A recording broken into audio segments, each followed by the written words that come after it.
One sunny morning in our picture-perfect suburb, the HOA president marched up to my gate in heels sharp enough to draw blood and demanded I let her inspect my backyard for safety violations. When I politely asked to see a warrant before opening the gate, she dialed 911, tears streaming, and screamed that I had attacked her, never imagining the woman who would slap cuffs on her was already watching from the kitchen window. Life in Pinecrest Estates looked like the American dream on the surface: freshly painted shutters, identical lawns, and neighbors who waved with that practiced cheer. But underneath, the rules were choking everyone. No vegetable gardens visible from the street. No chickens, God forbid the gentle cluck of actual life disturbed someone's morning meditation app. My wife Natalie and I had bought our house 8 years ago because the big backyard let us grow real food and keep a small flock of hens. We sold eggs and produce at the local farmers market on weekends. It wasn't a business empire, but it was ours. And the neighbors secretly loved the fresh eggs. Then Lydia Beaumont became HOA president. Lydia was the type who wore pastel power suits to casual block parties and spoke in that syrupy voice that made you check for hidden cameras. She showed up one Tuesday morning with her little sidekick Philip trailing behind like a nervous butler. "Ethan. Darling," she cooed through the gate. "We've had several complaints about the agricultural activity back there. The smell. The noise. The visual pollution. Property values are suffering." I wiped dirt from my hands and smiled the way you smile at a rattlesnake wearing lipstick. "Morning, Lydia. Those tomatoes are heirloom varieties. The chickens are in a coop that meets every county code. This house predates the HOA covenants by 15 years, we're grandfathered." Her smile never reached her eyes. "Times change, Ethan. Community standards evolve. We just want to do a quick safety inspection. For everyone's good." I kept my voice even. "Happy to discuss it. But you're not stepping foot on private property without a warrant or my explicit permission." "That's not me being difficult, that's the Constitution." Philip shifted uncomfortably. Lydia's perfectly arched eyebrow twitched. She pulled out her phone and started recording. "For the record, Mr. Brooks is refusing a lawful HOA inspection." That was the moment the mask slipped just a little. But I stayed calm. I'd learned long ago that people like Lydia feed on reaction. So I gave her nothing. 2 days later she was back at 7 a.m. sharp. This time with her nephew who'd apparently completed a 2-hour online certified community inspector course the night before. Lydia wore white designer sneakers, pristine, of course, and a coral blazer that probably cost more than my monthly mortgage. "We're here for the mandatory monthly safety check," she announced. Camera already rolling. "Open the gate, please." I stood my ground. Hands visible. Voice steady. "Again. Without a court order. I can't allow that. You're welcome to look from the sidewalk." Her face flushed. "This is outrageous. You're obstructing community governance." The nephew looked like he wanted to be anywhere else. Philip was filming from an angle that made it look like I was looming.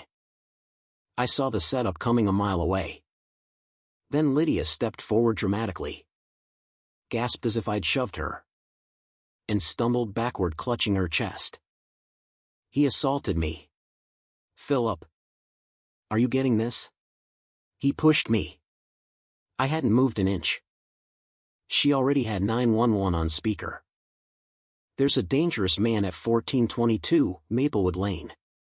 He won't let me leave and he just attacked me. Please hurry." The performance was Oscar-worthy, trembling voice, real-looking tears. The whole package. I stood frozen, realizing I'd walked into a trap so obvious it was almost funny, if it weren't terrifying. 15 minutes later 2 patrol cars rolled up. The officers looked exhausted before they even got out. Lydia was still in full victim mode, pointing at me with a shaking finger. He raised his hand. I feared for my life. I kept my hands where the cops could see them. Officers. I never touched her. I have security cameras that recorded the entire thing. I simply refused entry without proper legal authority. One officer sighed the sigh of a man who'd handled too many HOA calls. Ma'am, this appears to be a civil matter. But the damage was already done. By noon, a new Facebook group called Safe Pinecrest had exploded with the carefully edited clip of Lydia's dramatic stumble. Comments flooded in, "He's unhinged. Think of the children. Someone needs to shut that farm down. My farmer's market orders dried up overnight." Regular customers suddenly reassessed their supplier relationships. The little cafe that bought 24 eggs a week ghosted me. I watched 10 years of quiet reputation building evaporate in hours. Lydia wasn't done. She sent a mass email to the entire neighborhood painting me as a threat to safety and property values. Then came the certified letter from her brother-in-law's law firm demanding $450,000 for assault, emotional distress, and defamation of the HOA. I sat at my kitchen table staring at the papers while our hens clucked happily outside. Natalie came home from work, she'd been vague lately, and found me there. She read the letter once. Twice. Then smiled in a way I'd never seen before, like a wolf who'd just spotted a rabbit wearing a name tag. "Stay calm," she said softly. "Record everything. And whatever you do, don't sign a damn thing." She knew something. I could feel it. Over the next few days the pressure intensified. More edited videos. More planted complaints. Neighbors who used to wave now crossed the street. I kept my mouth shut and my cameras running. Inside, I was taking notes on every lie. Every violation of their own bylaws. Every suspicious connection. Then an unexpected ally reached out, Philip. Lydia's reluctant right-hand man. We met at a coffee shop. He looked like he hadn't slept in weeks. She made me edit the footage, he confessed, sliding a flash drive across the table. There are emails. Meeting minutes she had me falsify. She's been targeting properties that sit on land her development company wants. Your backyard completes the perfect parcel for a luxury townhouse project. She stands to make millions if you fold. I asked the obvious question. Why are you telling me this? He stared into his untouched coffee. My daughter saw the video. Asked me what kind of man I'd become. I can't live with it anymore. He warned me about the big meeting Friday at 3 p.m. Don't sign anything. Just hold on a little longer. I went home and told Natalie everything. She listened. Then pulled me close. Trust me, she whispered. Wait until 3 p.m. Exactly. Friday came. The HOA conference room smelled like burnt coffee and fear.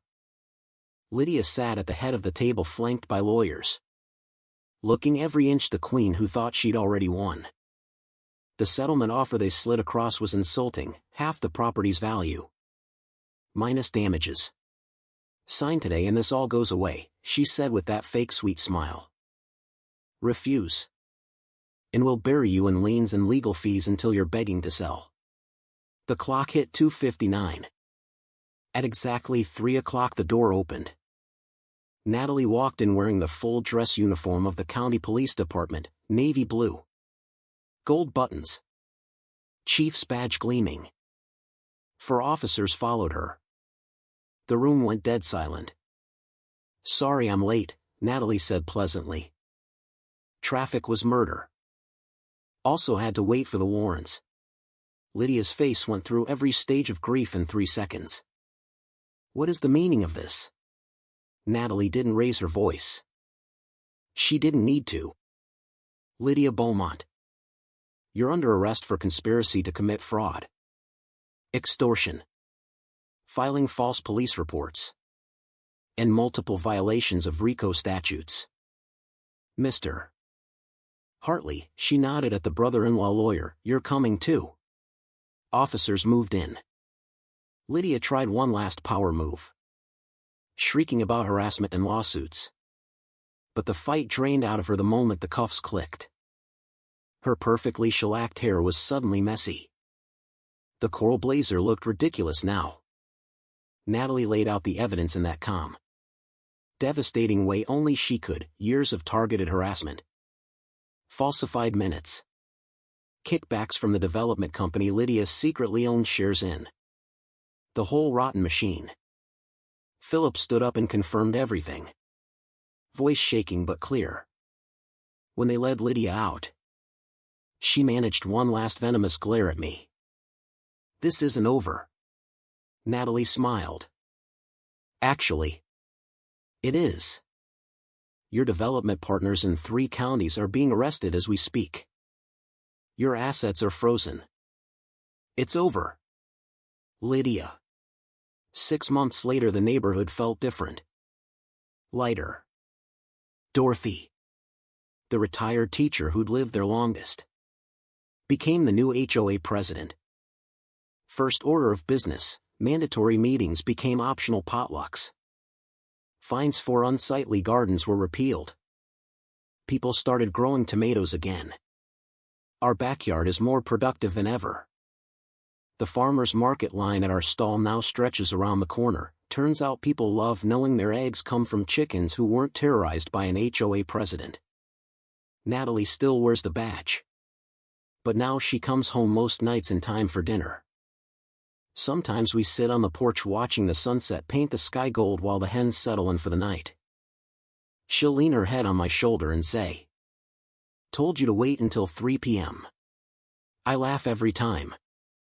Here's the thing about bullies who hide behind rules and polite smiles: they always think they're the main character. They never expect the quiet ones to have been keeping receipts. And they definitely never expect the spouse in the kitchen to be the one holding the handcuffs. So tell me in the comments, when an HOA Karen weaponizes the system and calls the cops on you for daring to live differently, who's really the dangerous one? The homeowner protecting his property? Or the power-tripping president who faked an assault to steal land? Drop your thoughts. I read every single one.